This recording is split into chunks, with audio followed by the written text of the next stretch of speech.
Now, Laura Twomey, it's been a while since I spoke to you. I'll ask you first about this Jersey takeover event. You might just tell us what it's all about.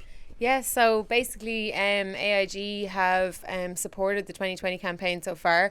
I'm working with them as their ambassador for the 2-year campaign, but this is a huge step in terms of what they're showing for their support. So they're replacing their normal AIG logo here with the 2020 logo in all 4 codes. So for both the hurling and football, ladies football and camogie. So each team then is going to wear the jersey now with the new 20 by 20 campaign logo on it for one of their championship matches over the next couple of weeks. So it's just to increase the visibility of the campaign and to show that they're supporting equality in sport and to highlight female sport. Like, so it's massive for them as such big ambassadors and investors in sport in Ireland, to do this. So Do you think the 20 by 20 campaign has been going well so far?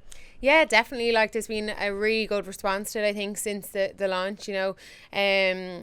There's been loads of different things. Like, even recently, RTE, they're pledging to show 20% more media coverage of female sport. Like, showing the World Cup was incredible without Ireland even being in the World Cup. So I think it really gripped the nation. And I suppose for camogie, like, we'd love to see that more, a little bit more coverage from earlier stages of our games, so people can kind of have a good idea and get behind their team, back their team, and then there's that strong connection then when it gets to the latter stages. And I suppose we've had that from Liberty Insurance and Littlewoods this year. We've had great support from them covering camogie games and streaming games, but it's not only that. Like, there's definitely been more attendance at female sporting events, like the rugby matches there previously in the year. The president endorsing the campaign, International Women's Day. Like, it's been a huge engagement with the public. Like, no other campaign actually asked the public to get behind and say, I'm going to pledge something to female sport. So the engagement on social media has been massive as well in that respect. So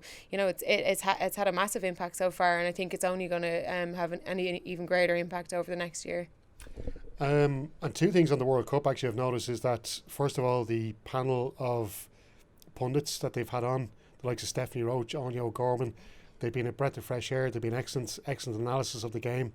And also I think the conversations around the World Cup have just been about the sport. They've just been about the players, their performances, and proper analysis. There's not, I think we've kind of gone past that kind of, I suppose, maybe slightly patronising kind of conversations we would have had maybe around women's football.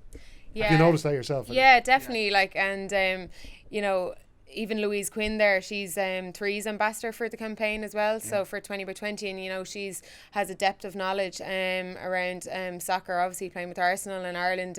So it's definitely moving away from that I suppose sparse knowledge around female sport. We used to see it back a couple of years ago when we might get 1 or 2 minutes of coverage, and there wouldn't be a whole lot of whoever was commentating may not know the players' names or the ins and outs of the sport. So I think that's really shone through in this World Cup, and they've definitely engaged brilliantly with the public so far, and even have the people talking about the panel. And on the back of that, even the W now, a new female sport podcast has been formed. Like, so that's incredible, and that's dedicated purely to female sport. So and on the second point, like, so many people have just been discussing the skill of the game and the physicality of the game, and there's no more kind of those comments, I suppose, as they're actually quite good, or look at the girls out playing. Like, it's just about the sport and about the competitiveness of it. And you hear the conversations even in your own house.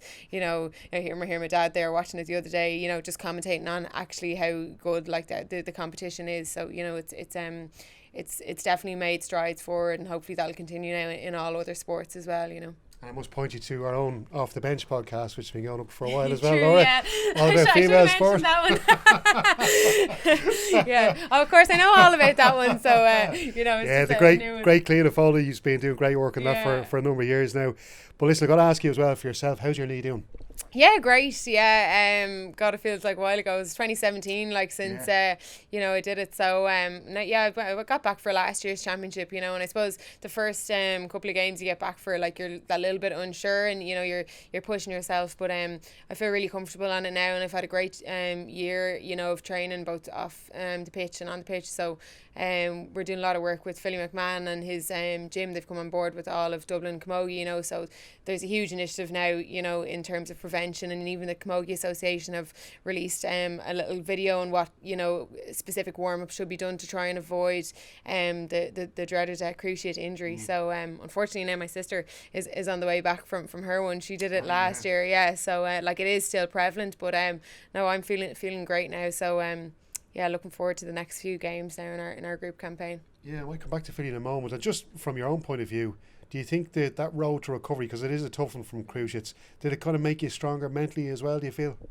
Definitely. Like, I mean, it's very tough. You're on your own, you know, and you know it's just days in the gym, and you're gonna have those low times, and like I definitely did. But it's the people around you that pull you through that. And I really leaned on and looked at other girls on the panel who had got through it.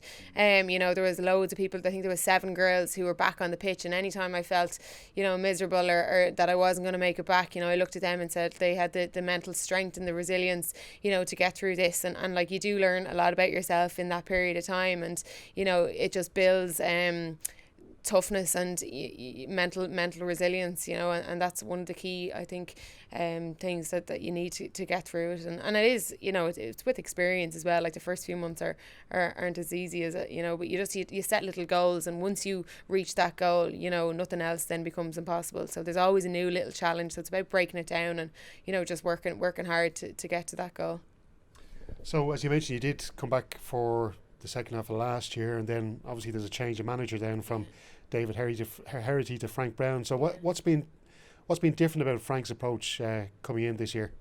Yeah, so I suppose anytime there's a change of management, and indeed like a whole change in management team, you know, it can be a tough transition period for the squad. But Frank's brought I suppose a wealth of knowledge in terms of winning All Irelands. Like he's worked with, you know, the Mayo ladies and also with some other hurling teams as well. So, you know, David did incredible work with us in terms of professionality and the training standards and upping everything around us. And I suppose now Frank's brought in a fresh approach on you know, that kind of grit and that winning mentality that you need to go into all games. And he's set himself up with an excellent coaching team around him, with Mark Cooney from Waterford, who's, you know, knows the intercounty camogie scene really, really well. He's worked with Waterford and with Kilkenny, camogie and Coola as well. So you know, they've just brought a new approach, a new work ethic as well within training, and it's been going really well so far. So, you know, the league, it takes that little bit of getting used to between, you know, building that connection between management and players, and, you know, it can be a little bit turbulent at times, but we've really gelled now over the last couple of months, and, you know, the mood in camp is really good. Yeah, because I spoke to a couple of your teammates over the last couple of months about that league campaign, and it was disappointing. But it's one of those things where I suppose you're adjusting your adjusting your game plans to, you know, how you manage games and that kind of thing. So you're going to have a few teething problems along the way. There's been a mixed start to the championship though as well. You've had a win and defeat. Most recently the loss to Waterford. So do you feel now, is there no room for any more defeats, do you think, for the rest of the round robin?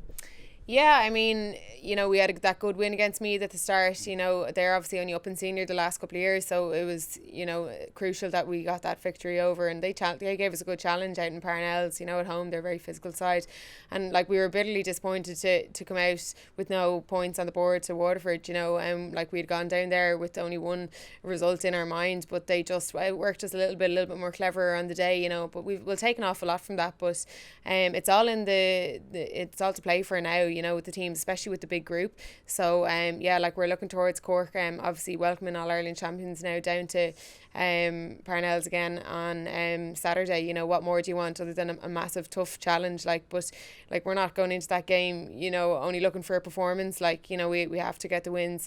So we've had 2 weeks off now since Waterford to work on various aspects of the game and improve just small parts that, you know, where we fell down against them. So like we need to get 3 more wins now out of the next 3 games, and you know there's a lot of teams kind of vying for the second and third place at the moment, because Cork probably will get through in the first, considering they've had wins over the other teams as well. They are, though, as we've seen in the league, beatable. Definitely, yeah. And, we've put it up to them a number of times, just not for the full 60 minutes, So even last year, in last year's championship, at half time, we were thereabouts, So it's just about getting that ultimate performance. And, we've been training really, really hard, long, tough training sessions, So if we can match that in a game, and, we've a really great depth in our squad at the moment. And there's been some new players who've come on who've really impressed as well. So every team on any day is beatable. And, we're going to go into it with a strong back in ourselves. If you don't back yourself, no one else will. So we're all very confident and ready to give it a go. And to ask you finally then, because you mentioned Philly earlier, and I know obviously there's the tie-in with his gym, and he's working more so on the strength and conditioning side of things, but what else has he brought to the panel with all his All-Ireland winning experience himself?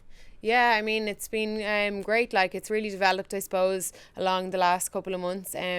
So it's not only in terms of strength and conditioning, but I suppose he's given us an insight into the culture needed to be developed within a squad, to form that winning mentality and that never say die attitude, So he's done a couple of leadership workshops with the team, a lot of group work, just about, I suppose, digging deeper into yourself and seeing why you play, who you really are, and what we are as a team and where we can go from that. So he obviously has a wealth of knowledge and a massive experience, so we're delighted to have him on board and learn as much as we can from him. That's the thing he's always saying, every day is a day for learning. So that's what we've took on board so far. So just trying to constantly improve ourselves and strive for something greater.